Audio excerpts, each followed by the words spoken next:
নফল ইবাদতের সওয়াব লিপিবদ্ধ হতে থাকবে, বলুন সুবহানাল্লাহ। তারপরে কিন্তু আমরা এই মিলাদ মাহফিল ওয়াজ নসিহত এই জায়গাগুলোতে লোকের সংখ্যা খুব বেশি পায় না।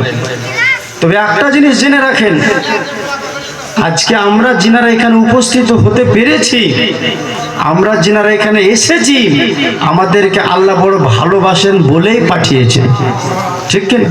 আমাদেরকে যদি আল্লাহ না ভালোবাসতেন তাহলে আমরা হয়তো এখন চায়ের দোকানে আড্ডা মারতাম, এখন হয়তো আমরা কোনো ওই বাজারে কারোর সঙ্গে গল্প করতাম, কি কোথায় গিয়ে মদ খেতাম। কিন্তু আল্লাহ আমাদের সমস্ত কিছু থেকে মুক্তি করে এই যে আমাদের চিরস্থায়ী থাকার জায়গা গোরস্থান, এটাই আমাদের অনন্তকালের জায়গা, সেই জায়গাতে আমরা এসে এই কবরকে পাশে রেখে, সম্মুখে রেখে, কবরে যেতে হলে আমাদেরকে কি পুঁজি নিয়ে যেতে হবে সে সম্পর্কে আমরা কিছু শুনতে এসেছি। তা আল্লাহ পাক বললেন যে সারিউ ইলা মাগফিরাতি মির রাব্বিকুম ওয়া রাহমা। নবী করিম সাল্লাল্লাহু আলাইহি সাল্লামের কাছে এই আয়াতটি যখন অবতীর্ণ হলো, নাজিল হলো, সে আয়াত নবী পাক সাহাবাদের সম্মুখে পাঠ করলেন। পাঠ করে যখন শোনালেন, আল্লাহর একজন বান্দা, রাসূলের একজন সাহাবী, তিনি হাতে খেজুর খেতেছিলেন, মুখে খেজুর আছে, এমন অবস্থায় তিনি দৌড়াতে শুরু করলেন জিহাদের ময়দানের দিকে, যুদ্ধের ময়দানের দিকে। মানে এই আয়াতটা যুদ্ধের কোন একটা যুদ্ধের সময় অবতীর্ণ হয়েছে। তো দৌড়াতে লাগলেন। একজন সাহাবী বলছেন, হে ভাই, আপনি দৌড়াচ্ছেন কেন? খেজুরটা একটু সুস্থভাবে খেয়ে আপনি দৌড়ান যুদ্ধের ময়দানের দিকে, আপনি দৌড়াচ্ছেন কেন? সে সাহাবী বলেন, হে আমার ভাই, তুমি শুনো নাই নবী করিম সাল্লাল্লাহু আলাইহি সাল্লামের উপর আল্লাহ পাক আয়াত নাজিল করেছেন যে তোমরা দৌড়াও তোমাদের জীবনের গুনাহকে মাফ করার জন্য, তোমাদের জীবনের গুনাহকে আল্লাহর কাছে ক্ষমা চাওয়ার জন্য তোমরা দৌড়াও। তাই আমি আমার জীবনে যদি কোনো ভুল ত্রুটি করে থাকি, তা আমি আল্লাহর রাস্তায় জিহাদ করার জন্য জিহাদের ময়দানের দিকে দৌড়াতে আছি, বলুন সুবহানাল্লাহ।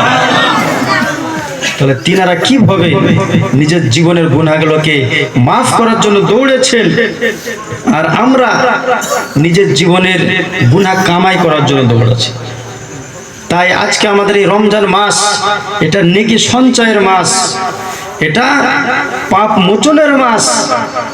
তাই এই মাসটা আমাদেরকে যথাযোগ্য মর্যাদার সহিত আমাদেরকে ইবাদত বান্দেগি করতে হবে, পালন করতে হবে।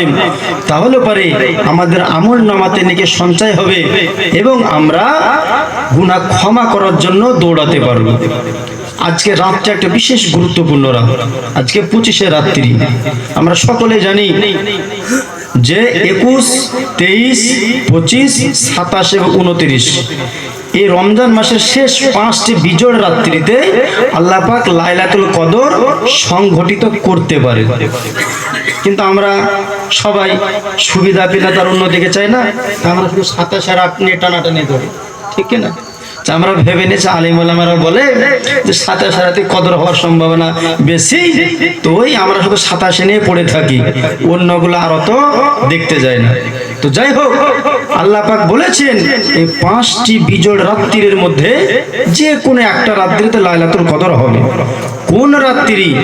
কোন মুফাসসিরিনে কিরাম, কোন মুহাদ্দিসিনে কিরাম স্পষ্ট করে বলেন না, কেউ স্পষ্ট করে বলেন নাই।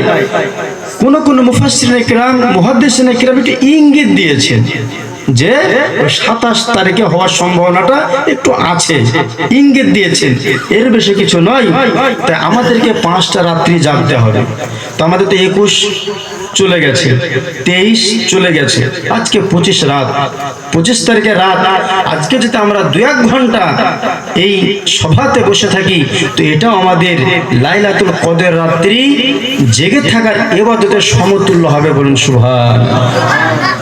তাই আমরা চেষ্টা করব, আমাদের সম্মুখে আর 27 আর 29 দুটো রাত্রি আছে, সে রাত্রিতে জেগে জিকির আজকার করে আল্লাহ পাকের কাছে আমরা আমাদের জীবনের ভুল ত্রুটি ক্ষমাগুলো, মাপগুলো যেন ক্ষমা করে নিতে পারি, সে তৌফিক দান করেন। সকলে বলে আমিন। আমি আর বক্তব্য খুব লম্বা চওড়া করব না। আমাদের সুমধুর কোকিল কণ্ঠে, ওনার কণ্ঠে আমরা ইনশাআল্লাহ ওয়াজ শুনবো। আমি শুধু একটা ঘোষণা দিচ্ছি, কানাপুকুর, কানাইনগর, হাসপাতাল পাড়া জুম্মা মসজিদ, আপনাদের এই মসজিদের যে সমস্ত এখনো হয়তো তো ভাই বাবা জীবনেরা তারাবির নামাজ পড়ে হয়তো অনেকে খাওয়া দাওয়া করতে গিয়েছেন, তো আপনারা তাড়াতাড়ি খাওয়া দাওয়া